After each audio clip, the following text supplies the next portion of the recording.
is Kiran Wasim and I'm a practicing visual artist based in Lahore. And I have done my graduation from National College of Arts with the major painting. And my work basically revolves around the idea of traveling, where I try to capture a very fleeting moment. और जो मेरा काम है उसकी जो technique है वो it's very unique और बहुत ज़्यादा डिफ़िकल्ट भी है उसको हैंडल करना भी. So with the passage of time मैंने अपनी जो प्रैक्टिस है वो बहुत ज़्यादा चेंज होते हुए भी देखी है over the period of time.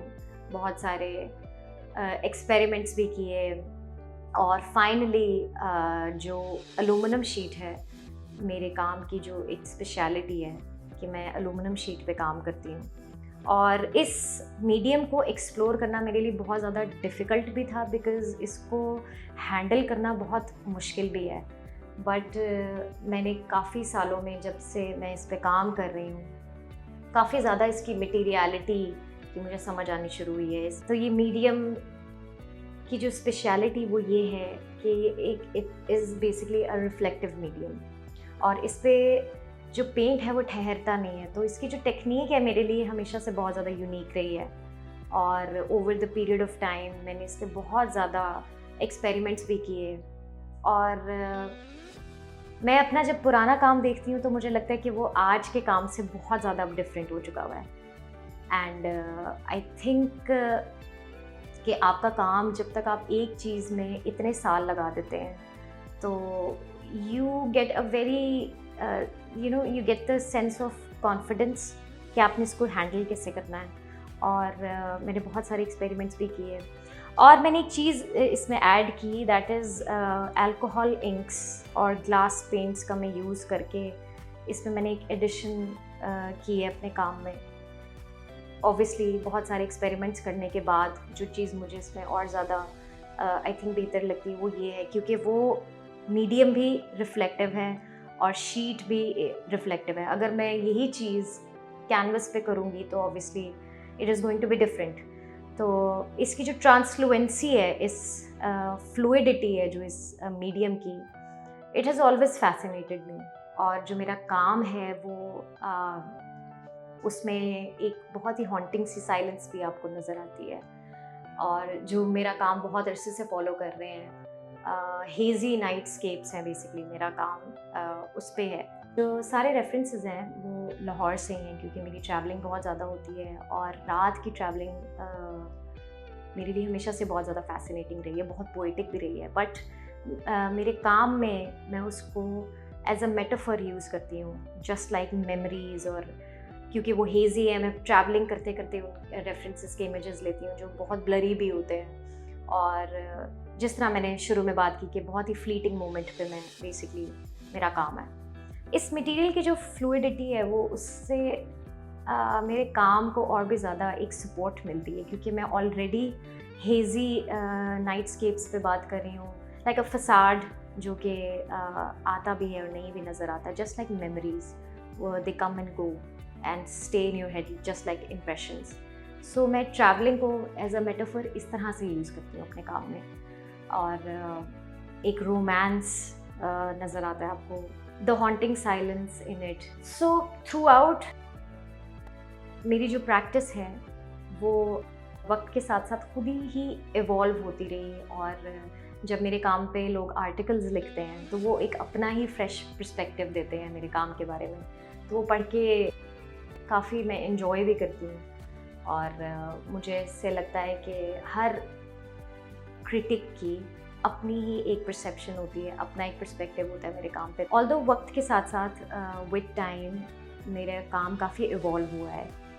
जितने मैंने शोज़ किए, गैलरीज़ में अपना काम लगाया, व्यूअर्स आते हैं, वो अपना पर्सपेक्टिव देते हैं, फिर लोग आर्टिकल्स लिखते हैं काम के बारे में, उससे मेरी भी हमेशा नई किस्म की लर्निंग होती है. मुझे भी एक नया फ्रेश पर्सपेक्टिव मिलता है अपने काम के बारे में. और यही चीज़ है जो मेरा काम और ज़्यादा इवॉल्व करती है. मेरी स्टूडियो प्रैक्टिसेस की वजह से बहुत ज़्यादा इवॉल्व होती है. Also because of my mentors, मेरे जो टीचर्स रह चुके हैं NCA में, जहाँ से मेरा बेसिकली जर्नी शुरू हुआ था. और थर्ड ईयर में बेसिकली मैंने पेंट करना शुरू किया था, तो मैं बहुत ही हेज़ी चीज़ें पेंट करती होती थी, कभी कोई कॉर्नर, कुछ भी ऐसा। तो वहाँ से मेरा बेसिकली जर्नी शुरू हुआ था। मैंने टिन फॉइल्स में काम करना शुरू किया था, एंड देन काम रिफाइन होता रहा, जूरीज होती थी, तो वहाँ से ये बात एलुमिनियम शीट तक पहुँच गई कि मैं इस पे अपना काम। तो आई थिंक विद टाइम काम जो है वो आपका ग्रो ज़रूर करता है, और and I think I am always learning in my studio. चाहे मैं अपना किसी शो के लिए काम बना रही हूँ या वैसे भी अपना काम प्रोड्यूस कर रही हूँ, तो it's always, I think it's always evolving. I am always looking for different perspectives और डिफरेंट मीडियम्स यूज़ कर रही होती हूँ in my work. And I think every art form is unique in its own self. जैसे चाहे वो painting हो या वो एक्टिंग हो या वो म्यूज़िक हो, एंड आई थिंक ये जो सारे डिसिप्लिन्स हैं इन्होंने मुझे मेरी स्टूडियो प्रैक्टिस में बहुत हेल्प किया मुझे। आई थिंक चाहे वो एक्टिंग थी, बिकॉज मैं एक्टिंग की साइड को भी एक्सप्लोर कर रही हूँ, and I love music, I love to sing also, और गाती हूँ। तो मुझे लगता है ये सारे जो डिसिप्लिन्स हैं इनकी फीलिंग सेम है, but the medium is different. Painting में बस ये एक बात है, आई थिंक सो, कि this is basically a one man show. Music में तो you know so many people are involved, in acting so many people are involved. आपका क्राफ्ट होता है, क्राफ्ट्समैनशिप जो है वो आपको हर डिसिप्लिन में, आर्ट फॉर्म में चाहिए होती है। And I think for me, क्योंकि मैंने इसमें फॉर्मल ट्रेनिंग ली है और मैंने इसमें पढ़ाई की है, तो painting has always been very very close to me, and I think I will keep on learning. And मेरा जो काम है वो लोगों के साथ जब रेजोनेट करता है तो मुझे बहुत खुशी होती है। Whenever I am displaying my work at a gallery और people you know give their perspectives, and then people write about my work, and then this just makes me really happy. I think my work is done here.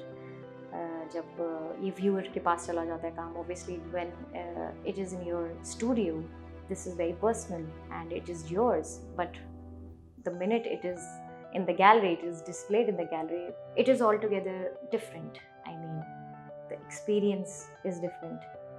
So this is how I see things, and this is my perspective.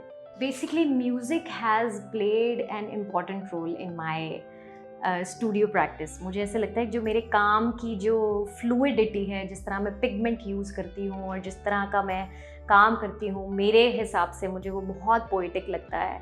और hazy nightscapes, and you know they're very poetic and they're very romantic also, but there is some sort of a haunting silence in it. और वो चीज़ मुझे मिलती है हमेशा music से, I think, क्योंकि मैं गाती हूँ और जो उसके छोटे छोटे जो डिटेल्स होती हैं म्यूज़िक की और गाने की, वो मुझे बहुत हेल्प करती हैं अपनी स्टूडियो प्रैक्टिस में।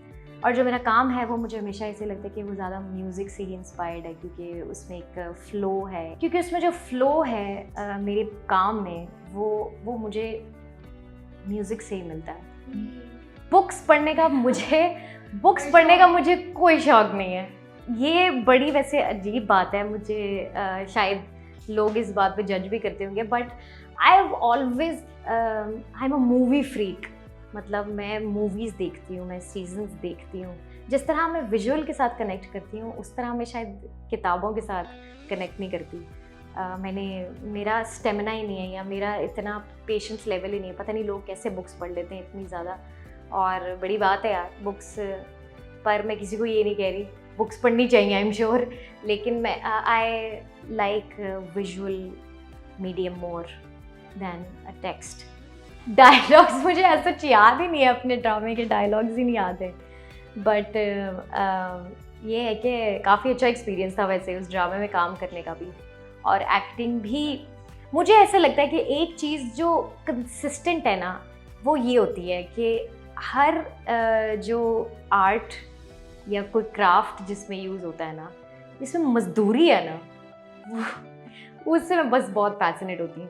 आपको एक्टिंग में भी इट्स लिटरली लेबर, कि आपका 18 घंटे 20 घंटे शूट होता है। पेंटिंग में भी ऐसे ही आप 8 9 घंटे एक टाइम पे काम कर रहे हो, it is labor. Even singing is labor. Anything which, you know, is related to any art form, I think it requires labor. और बड़ी ज़रूरी होती है. मुझे ऐसे लगता है कि टाइम लगाना अपने क्राफ्ट पे, वो चाहे कोई भी है, उस पे टाइम लगाने के बाद ही आपकी जो है ना वो विजन या पर्सपेक्टिव डेवलप हो सकता है. So I think that is very important.